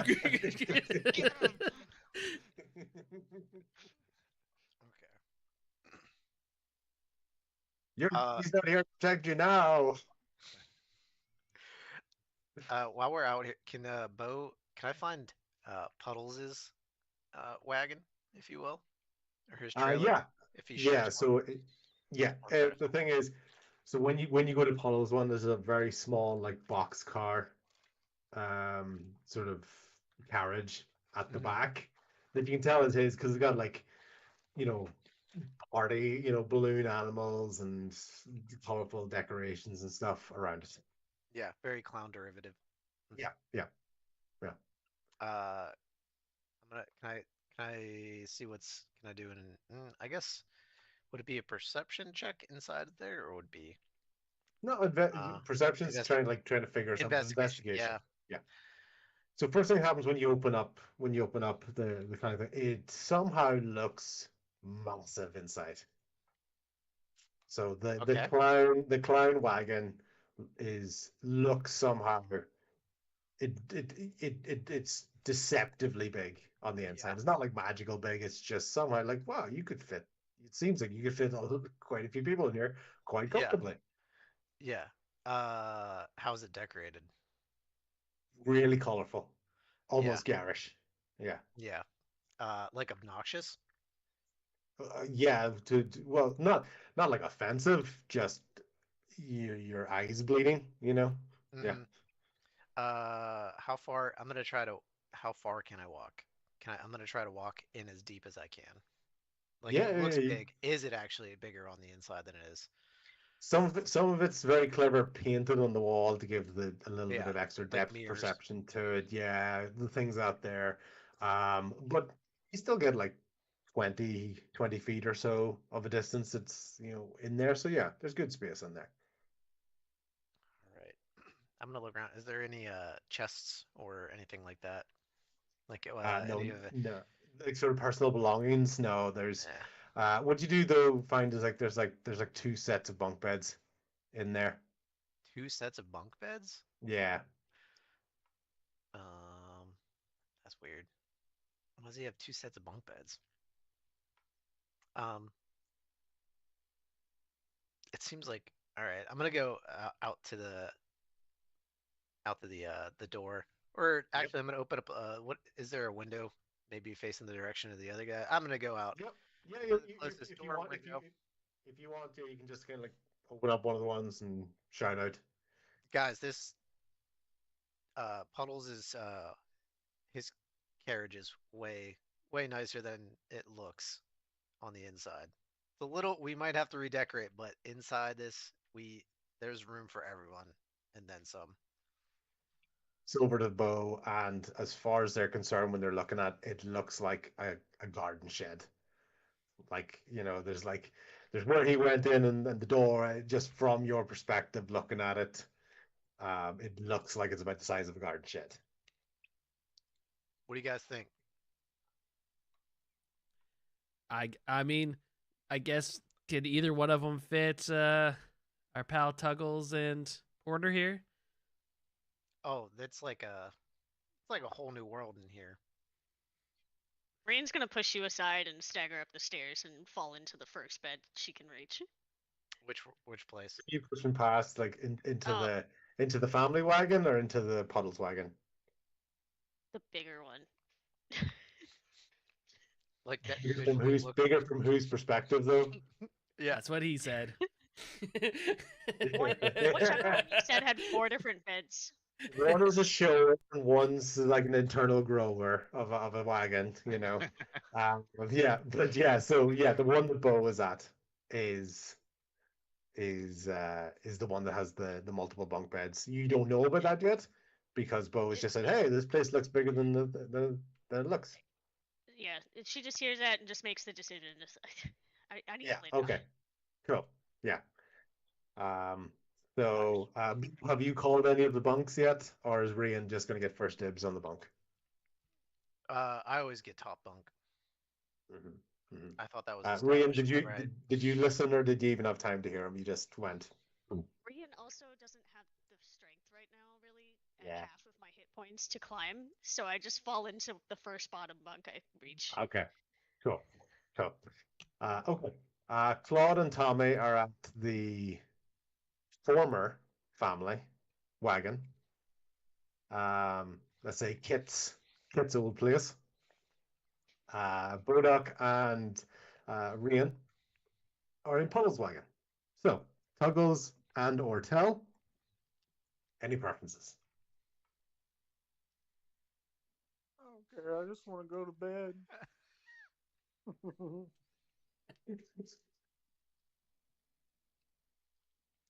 Well, it looks like Rand made the decision.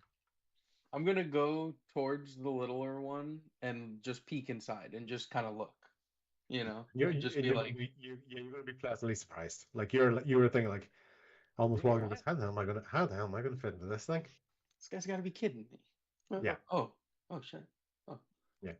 When you stand on it with your weight, it's going to be the first time that you realize that the wheels on that wagon make a very annoying squeak when they move. Nice. So like every time this is going to go, it's going to go. Do you have some oil?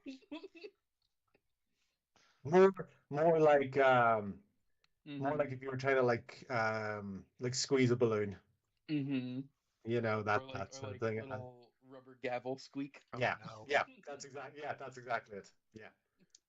I don't know. And you don't know where the sound. You don't know where the sound comes from because it looks like it's just a wooden wheel, like every other wagon in this place. But for some reason, when you step on it, or especially with your weight and stuff, you're going to use. Rian, we can't stay here. We made a terrible mistake. This is not gonna be good. If you want Rian to move, you're gonna have to move Rian. We made a terrible mistake. It's crazy. Tuggles, can you help me try to move Rian?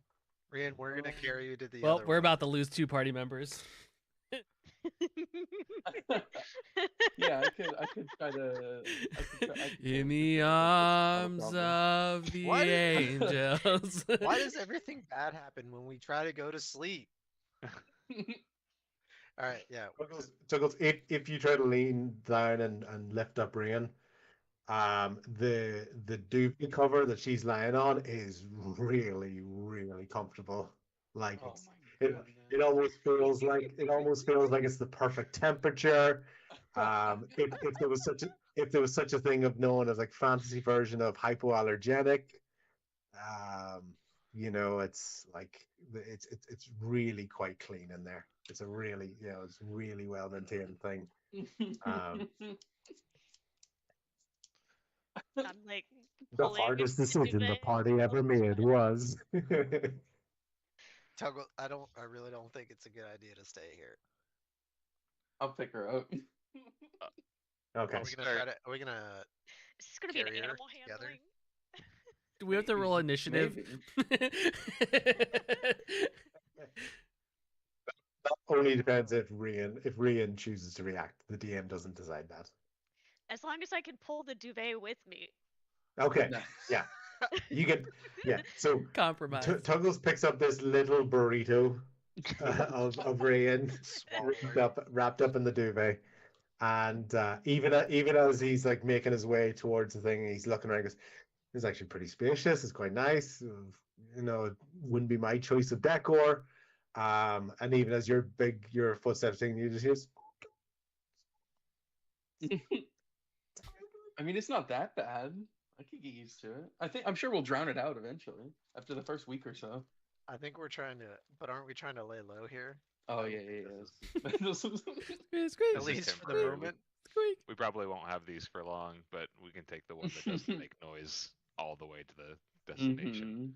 yeah, the Oh, one that yes. used to have a family in it. Yeah. Yeah, Yeah. That's the yeah. one. That's I'll No, hitch that's up the one. horses. That's the one. Yeah.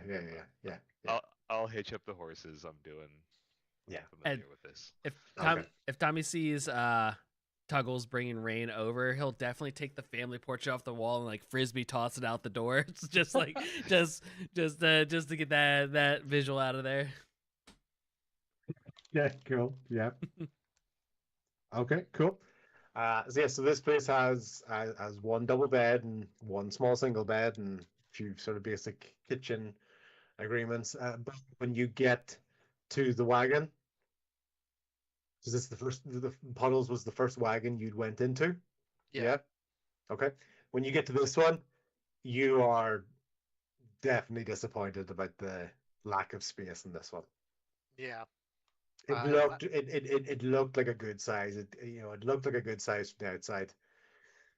It could Definitely actually, disappointing when you get there. You're almost gonna have to be like single file if you go past people, and it really reminds me of some of the carriage that I stayed in whenever I was there, and it just correct.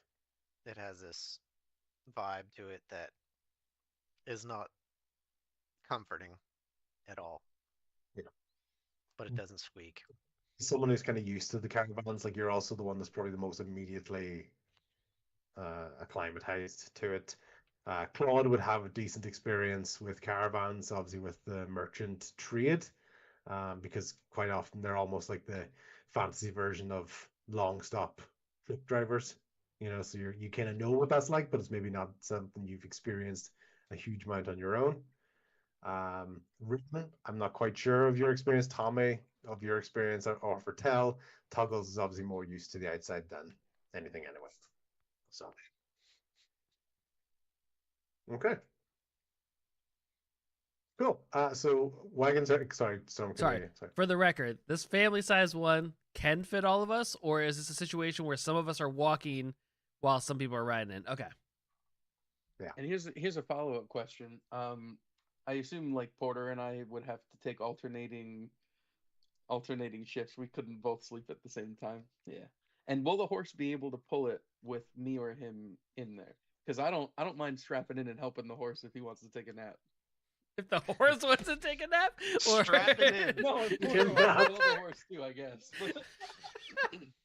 you carry the No, horse. You carry the horse while pulling the wagon. Yeah. Can the horse fit in the wagon? So he can sleep. Is there a horse? He just won't fit in the single bed, just not the single bed. Okay. Are the mattresses filled with hay? Because that could be a problem. And Tuggles, as you make your way in there, you kind of have to shimmy in a little bit sideways, a little bit of an angle to get in through the doorway. And you have the double bed, and you have that single bed, and you're still carrying little burrito Rian. Where do you put her down? In the single bed. In the Just tuck single away. bed. Take it. Okay. Take it and make it a little personal cocoon. Yeah. You have this beautiful duvet around you, really, really comfy. The pillow you've now put your head on is a little bit itchy, a little bit scratchy. Just like pull the blanket. And... Yeah. That's okay. So you guys have a wagon. You have a horse connected to said wagon. Naturally, you'll be taking shifts. You could all stand there at the same, well, not Tuggles on Porter at the same, but all of the humanoid party members of Tuggles, everybody of Barport could stand in there together, but it'd be like standing on a bus together. You know, there's only so many places you can actually sit down. But you could all be in there. What you do find in though there is quite a few supplies, the stuff that Kit didn't take with them. You know, there's what you would say with this place is there's lots of storage. Classic family home. You know, it's not a lot of space. But any sort of caravan one, it's about maximizing the space that you have. Lots of different drawers and cupboards and dishes and crockery and all that type of stuff.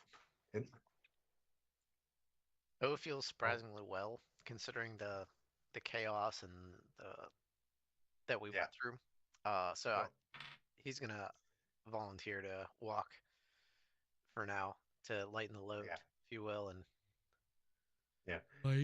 to make the distance though, Bo, you will have to. Is anyone else outside with Bo? Yeah, I'll probably be in the driver's seat, ready to lead. Yeah. Okay. Cool. That's fine. Bo, as you're making your way out, you do have to go past the body of Deacon one more time. And everybody who's in and around the wagon at that time can see Deacon's body lying on the ground. We recognize him from the vision, right? From the Bo's adventure, right? His flashback. Well, so Tommy, I think Tommy did say to you at one point, he goes, "Is that the guy from the boat?" You know, like kind of when you sort of first saw him. I think I remember that. So, but once again, you're getting that. What was different, to be honest, what was different and how I changed the images was the facial hair. So he had no facial hair. He was a younger man. His clothes were less extravagant, less costumey in that. But you do have a good feeling that it was him. Yeah. Bo's gonna pick up his top hat. Okay. That's about when we pass. Cool. Yeah. But other than that, he's not gonna pay him any mind or respect. Yeah. So nice, beautiful, like satin, black top hat. A red sort of almost red and gold scarf. There's a little ace of diamonds in the top and a peacock feather sticking out as well. Last time you saw this one, there was a dirtier scarf and the ace of diamonds was still there. Everything else is new about it. So. Is there anything special about it? Other than not that you could tell. Not that you could tell now. Yeah. Okay. Yeah. Yeah, I think he's just gonna wallow in it and just hang out, walk with it, staring at it, and drink his wine. Cool. Claude sees Bo observing what he's taken from Deacon, and I'll tell him it gets easier. It won't go away, but it gets easier. The memories, somebody you knew and trusted, maybe not being who you thought they were. Tommy's on the other side, like, or it doesn't, and you just drink more. And like it just don't learn from Tommy. Words of the philosopher Tommy. That one's gonna hurt for a while. This one is gonna hurt for a while, guys. He was a king of manipulation. There's nothing. It's gonna hurt for a long while. You're right. Hopefully it gets easier. We'll see. Basically, Claude, you're up at the front. Porter is basically standing, walking alongside you. He hasn't even really shown any interest in going into the wagon at all. You get the feeling you don't know if it's because he doesn't think he doesn't fit, doesn't want to go inside, doesn't care, doesn't need to. You've got no real sort of impression of that from him. He's kind of with you guys, and you guys have a general direction of where you want to go, based on the map, based on that sort of rough, sketchy map that you have towards the neck of the woods, basically a general sort of northeastern direction, with the assumption that Luskin was on a western coast. So you're going in a sort of general northeastern direction. And anything anybody wants to talk about before we kind of bring it to the kind of the final part that I have for today's session? No? Okay. Cool. Did Tobin get on the car on the wagon okay? Yeah, he got onto He needs to he be got like coaxed. yeah. No, he got on. He is underneath the bed that you're on. Okay. And anyone who's looking at him can see either frantic scratching or almost as quickly kind of agitated and a bit of a scratch and stuff, and then a really, really loud snore as you just see him like really heavy, deep sleep underneath the bed. Yeah. As you're looking in that direction, nobody can tell whether it's Rian or Tobin that's snoring. And after what you've seen happen with Rian so far, nobody wants to ask or suggest her to stop snoring. So you just know there's a really loud snore coming from that direction. You got away from the clown cart, but you can't get away from the snores. Yeah. And as this wagon moves away and there's no squeaking of the wheel, it's just the rattle of the wood on the stones as it goes along, and everyone's sort of in and comfy. Tommy, maybe imagine you might be sitting up on the roof drinking or something, or leaning out one of the windows. Something I would have like hopped that up in the front part where Claude's driving, so I just would have hopped in seat Okay, side with him. cool. I Tuggles? don't mind. Yeah, I don't mind walking if Porter wants to take a ride for a while. Porter seems to have no interest in going inside the wagon. That's what I thought. Yeah. But, That's fine, but yeah, I don't even if you mind have, walking anyways. Yeah. you know, you give him the offer and he goes, "No, thank you." Just simple as that, and leave it from there. Rian is sleeping away, or maybe trying to sleep because of the scratchy pillow. I'm not quite sure. Anyone else want to rest on there's a double bed in there as well. If anyone else wants to take a break or even just sit in the bed. I would To I would like to lay down Okay, and go cool. sleep. Yeah, you were sitting down there, and basically you kind of, even as you're lying there and you're considering what's happening and you're remembering about the knot of the departed that you have around your neck and stuff, and sort of the recent visions and things, you're kind of ruminating over them as we go along the roadside. Dum dum dum. And the last thing that we're going to see today is eventually, so we've basically got away from the franticness of the circus. You've kind of consistently kind of gone through the night, because you've kind of thought no point stopping close to the scene of the crime, crimes, and you've kind of yeah, and you've gone through the night. So Irene, was there? Long rest for anybody who's in a bed. Yeah. Long rest. And as you're getting to sort of dawn time, you eventually come to, but you've kind of gone through a couple of different sort of forks in the road and stuff, and you come across this sign. Okay, I'll bring that through. If anyone wants me to read it for them, I will. But basically, it is an old wooden sign with some delicate scratching into it and some emblems and candles and things like that written along the side of it. It says Sun Shrine, where every dawn is brighter. There are what looks like offerings of sunflowers in around that imagery, such as suns and sunbeams and, sun breaking through the clouds, etc. That is the sign going along there. That is also brought up by one of the people talking to Tell. When you see that sign, you recognize that as one of the people saying to that. And then there's other sort of splits in the road as well. But you've seen kind of one or two of these sort of signs as you go along. And it just gives an idea for the party of if they wanted to check that out, because they don't quite know where they're going with regards to Neck of the Woods. And this is kind of one of the first settlements that you've seen along the way. Which sounds like go there because I tell you to go there, but naturally it is just one of the places that's along this road, and it's kind of a nice natural stopping point of, rather than you're in the forest and you've no idea what you're doing. Going to a place that you have no idea where it is. So yeah. Cool. Yeah. May I? So, even though I'm walking alongside, I'm probably not gonna. Maybe I'll get a. Could I do a short rest for Bo? Yeah, of course. Yeah, yeah. Okay, Well, because I yes, don't think I. because I don't think I'd you, get you, the long rest. well, you were kind of going through. You were kind of going through the night and sort of taking different shifts off. Plus, Okay. it's not like that sign says Sunshrine is like right there. Turn left and Oh, immediately yeah. there. That's not a welcome sign. That's a pointing. That's a signpost.